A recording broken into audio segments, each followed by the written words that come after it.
पपीते के पत्ते का जूस यानी कि पपीते के पत्तों का जूस आप कब पी सकते हैं? क्या ये डेंगू और मलेरिया में आपके लिए फ़ायदेमंद साबित हो सकता है? और ऐसा क्या करें कि डेंगू, मलेरिया और चिकनगुनिया जैसी ख़तरनाक मर्ज़ आपसे दूर रहें और अगर हो गए हों तो जल्द ही आप सेहतयाब हो जाएं। ये देखें, ये आपके सामने इस वक्त पपीते के पत्ते मौजूद हैं। ये बहुत बड़ी साइज़ का एक पत्ता है जो कि इस वक्त मैं आपको दिखा रही हूँ। पपीते के पत्ते की इतनी बड़ी साइज़ आपको मिल सकती है, तो आपको इसकी कितनी क्वांटिटी लेनी है? इसके अंदर जो है वो बहुत सारी मिट्टी होती है, तो उस मिट्टी को आपने अच्छी तरीके से धोकर साफ़ कर लेना है और फिर इसका जूस बनाना है, वो भी मैं आपको तरीका बताऊंगी। और क्या सिर्फ पपीते के पत्तों का जूस ही पीना काफ़ी है, ये इसके अलावा ये भी बताऊंगी कि डॉक्टर्स क्या कहते हैं और इसका असल तरीका कौन सा है। चिकनगुनिया से अपनी हिफाजत कीजिए। मच्छरों के काटने से जितनी भी बीमारियां होती हैं, मलेरिया या डेंगू, इन सब के लिए क्या करना चाहिए वो आज की इस वीडियो में शामिल है। जदीद तहकीक से साबित हो चुका है और इसका मैं आपको सबूत भी दूंगी इस वीडियो में कि पपीते के पत्ते ब्लड में वाइट सेल जो कि कम हो जाते हैं चिकनगुनिया में या मलेरिया में या फिर डेंगू बुखार में, तो इन वाइट सेल्स को जो कि मुदाफ़ियत पैदा करते हैं इन बुखार से लड़ने की, उसमें इजाफ़ा करते हैं। ये वाइट सेल में इजाफ़ा करते हैं और हमें बीमारी से प्रोटेक्ट करने में मदद देते हैं। लेकिन इसका एक अलग तरीका है और उस तरीके को पूरी तरह से फॉलो कीजिए ताकि आपको नुकसान ना हो। पपीते के पत्तों में बहुत ज़्यादा मिट्टी होती है, इसे आपको अच्छी तरह से धोना है। ये देखें, बग़ैर धुले मिट्टी वाले आपको दिखाने के लिए रखे हैं कि इनको अगर नहीं धोया जाए तो कितने सारे बैक्टीरिया आपको लग सकते हैं। इनको मैंने एक बाउल में धोने के लिए रख दिया है। साफ़ पानी 2-3 दफ़ा निकालें और साथ ही साथ इन पत्तों के छोटे छोटे टुकड़े कर लें, जिस तरह से आपको इस वक्त इस बाउल में नज़र आ रहे हैं। इन छोटे टुकड़ों को अच्छी तरह धोने के बाद जूसर में डालकर इसमें 1 गिलास पानी डालकर आपने अच्छी तरह से इसका जूस बना लेना है और इसे ब्लेंड कर लेना है। जब इसका जूस तैयार हो जाए तो इसे आपने छन्नी में छान लेना है और छन्नी में छानने के बाद इसमें आधा लेमन यानी आधा नींबू अच्छी तरह से निचोड़कर इसको पीने के लिए ये तैयार हो जाएगा। इस पूरे प्रोसीजर को आप देखें और साथ ही साथ मैं आपको और दूसरी कारामद बातें बताती हूँ। एक बात याद रखिएगा कि अगर आपने खाली पेट अगर पपीते के पत्तों का जूस पिया तो ये आपको वॉमिटिंग भी करवा सकता है, इसके साथ साथ आपको डायरिया भी हो सकता है।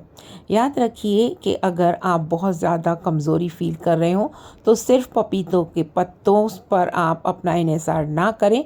सबसे पहले तो आप डॉक्टर के पास जाएं और डॉक्टर से अपने इस मर्ज़ के लिए दवाई का इंतखाब करें डॉक्टर की सजेशन के मुताबिक। और फिर इसके बाद आपने अपनी नकाहत को देखना है कि आपको कितनी कमज़ोरी है। अगर आपको कमज़ोरी बहुत ज़्यादा हो तो अनार का जूस आपको ज़रूर पीना चाहिए। एप्पल का जूस जिसमें लेमन निचोड़कर आपको ज़रूर पीना चाहिए, जो कि आपके वाइट सेल में ये भी इजाफ़ा करेगा और आपको कमज़ोरी नहीं होने देगा। इसके साथ साथ आपने अंगूर और हर किस्म के फ्रूट्स खाने हैं। सिर्फ पपीते के पत्ते इस्तेमाल करके हरगिज़ आप ये ना समझें कि आपकी तबीयत सही हो जाएगी। इसके साथ साथ आपने फ्रूट के मुख्तलिफ जूसेस लेने हैं और पानी का इंटेक बढ़ा देना है और अपना बहुत ख्याल रखना है। सिर्फ एक इस गिलास जूस से आपको कोई फ़ायदा नहीं होगा अगर आपने साथ ही सेब का जूस या अनार का जूस या माल्टे या संतरे का जूस नहीं पिया।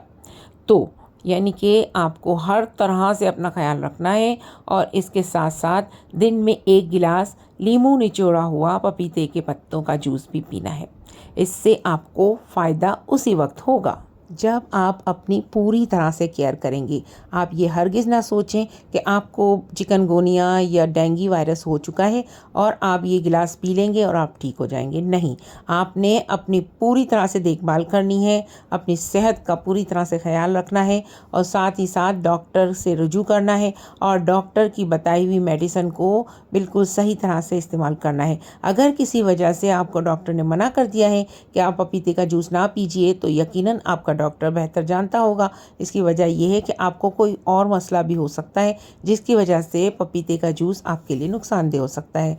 डॉक्टर की राय को हमेशा मानना चाहिए और इसके साथ साथ अगर ये भी कर सकें और डॉक्टर परमिशन दे तो आपको ज़रूर पपीते के पत्तों का जूस पीना चाहिए, क्योंकि ये आपके ब्लड के जो वाइट सेल होते हैं उसको ख़त्म होने से बचाता है और आपके अंदर वो ताकत पैदा करता है जिससे आप इस बीमारी से फ़ाइट कर सकते हैं।